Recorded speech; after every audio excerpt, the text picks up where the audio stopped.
Sabe aqueles filmes tipo Pulp Fiction? Que tem uma história mostrada fora de ordem e você se sente meio perdido no início?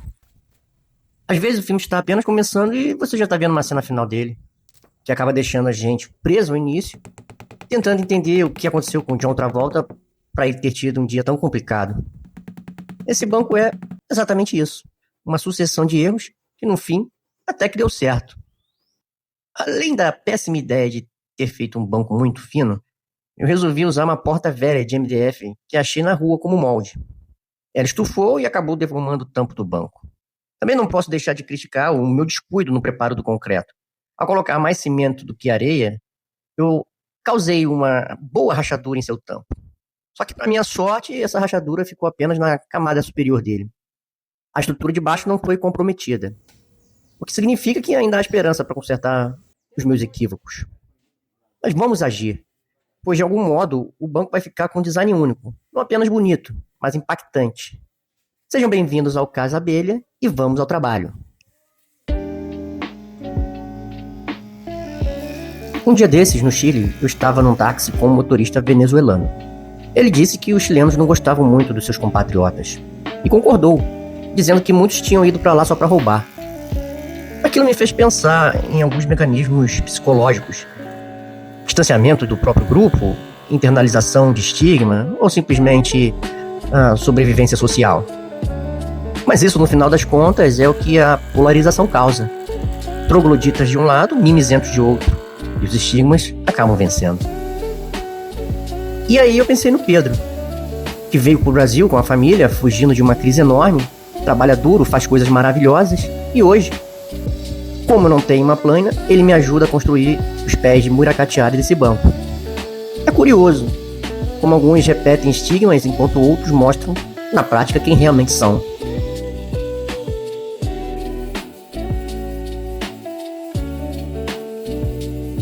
Tudo começa aqui, inclusive os problemas. Antes do concreto vem o molde, e ele é fundamental para garantir a geometria final da peça. Se o molde não estiver bem construído, o erro vai aparecer no resultado final, e não tem acabamento que resolva isso depois. O tampo tem dimensões bem específicas, 1,60 m de comprimento por 40 cm de largura e também 40 de altura. Com o molde devidamente preparado e as bases de madeira já posicionadas, iniciamos o preparo do concreto. E aqui começa o GFRC, que em bom português significa concreto reforçado com fibras de vidro. É um concreto que substitui as pedras por fibra de vidro, além de aditivos como plastificante. Esse processo acontece em duas etapas. A primeira delas é a responsável pelo acabamento superficial, e essa mistura leva cimento, areia e aditivo plastificante. Água e aditivos são adicionados aos poucos, até atingir uma mistura homogênea e cremosa, como se fosse um sorvete. Essa mistura então é despejada, cobrindo todo o fundo do molde, garantindo um bom acabamento superficial. Em seguida, preparamos o concreto estrutural. E é essa a camada que vai ser responsável pela resistência à tração e à flexão. A base do concreto é a mesma, mas agora incorporamos aproximadamente 5% de fibra de vidro em relação ao peso do cimento.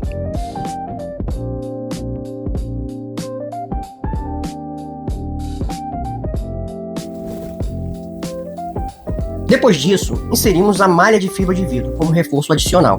Pense nela como um bom substituto para o ferro. Só que a grande vantagem dela é que o peso não é aumentado de forma considerável.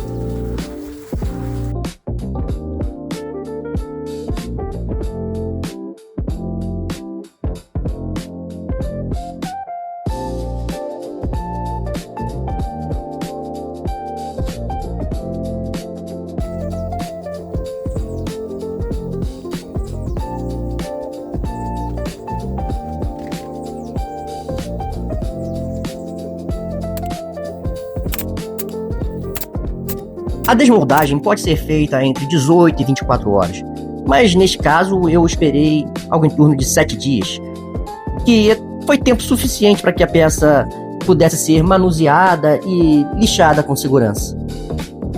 Eu sei que nem todo mundo gosta de acompanhar esse tipo de explicação mais técnica, e se você pulou alguma parte desse vídeo, para mim tá tudo bem. Mas eu sei que o ser humano gosta mesmo de um bom drama.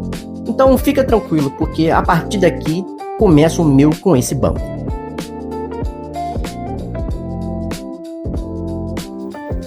Essa rachadura que apareceu no topo do banco foi causada por uma flexão excêntrica. Traduzindo em miúdos, um amigo longe da sua sobriedade ficou em pé na ponta do banco. O banco deu uma leve inclinada e quando a sua extremidade voltou à posição natural, a camada superficial, que era praticamente cimento, acabou apresentando uma rachadura. E aqui entra uma falha minha. Eu estava confiante demais na capacidade do banco de resistir a esse tipo de pressão e pedi que ele se sentasse na extremidade. Mas não se pode confiar em uma pessoa bêbada. Valeu, companheiro Rafael. O lado bom disso é que mostra a resistência do GFRC. A tela de fibra de vidro na parte de baixo segurou bem a tração e impediu a abertura de uma rachadura estrutural, fazendo com que o dano ficasse apenas restrito à superfície, justamente onde não havia o reforço da fibra de vidro. O banco não está nem bonito e muito menos impactante. A rachadura foi corrigida com resina epóxi e uma leve nata de cimento, mas o tampo ainda está fino demais. Eu gostaria de dizer que se você aprecia ver gente se atrapalhando até alcançar a linha de chegada e eventualmente chegando também a um resultado impactante, eu agradeceria muito se você clicasse no botão de inscrever-se agora. Mas se você prefere aquela marcenaria perfeita, típica de um velho japonês, eu aceito que opte por esperar mais um pouco para inscrever-se. Então não desista de mim. De qualquer modo, eu ficaria muito grato se em algum momento você clicasse nesse botão de inscrever-se. Considerando tudo que fiz, eu fiquei bastante satisfeito com a espessura de 5 centímetros do banco. Agora sim ele ficou com uma cara imponente. Mas devo reconhecer que a nata de cimento não resolveu em nada as deformações de sua superfície. Então resolvi tomar uma medida drástica e desbastar toda a sua camada de face e ir para casa pensar no que eu faria no dia seguinte. Como eu tinha um pouco mais de 600 gramas de resina epóxi guardada em minha oficina, resolvi que ela seria aquela que resolveria os meus problemas. Não sem antes ter que comprar pigmento branco e esperar uma semana para que eu recebesse pelo Mercado Livre.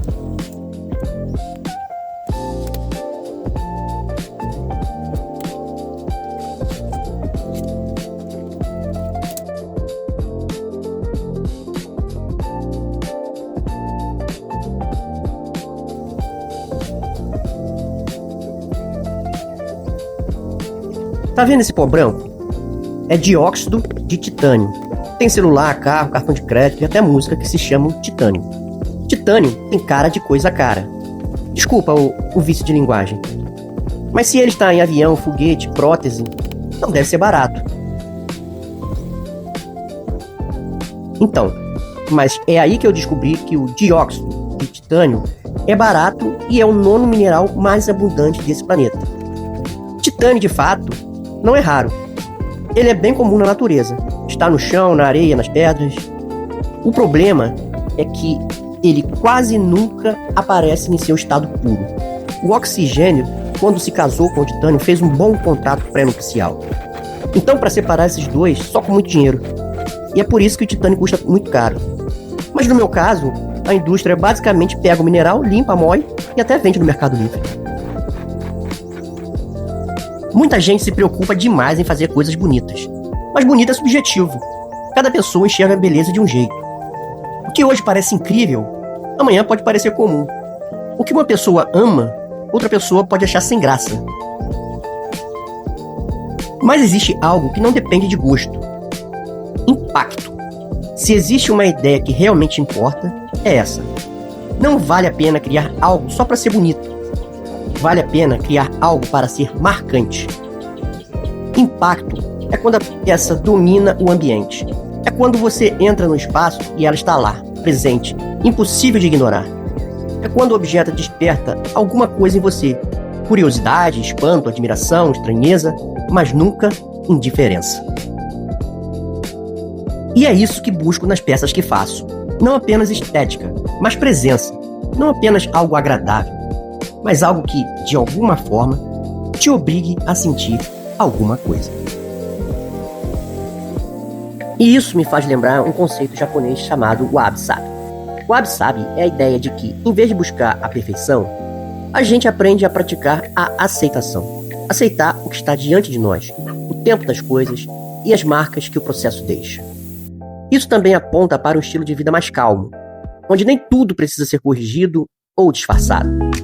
Nem tudo que é perfeito é necessariamente impactante. Muitas vezes, o que realmente marca é aquilo que carrega autenticidade, onde dá para perceber dedicação, tempo e suor. E é aí que encontrei a minha definição de Wabi-Sabi. Quando eu olho para este banco, eu consigo ver seus problemas. Talvez a maioria das pessoas não os veja, mas ainda assim, mesmo observando cada imperfeição, eu sei que, durante todo o tempo em que eu me dediquei a esse banco, eu dei o meu máximo. E para mim, isso já é suficiente. E já é a minha própria noção de perfeição. Senhoras e senhores, eu apresento a vocês o meu primeiro banco de concreto, Wabi-Sabi.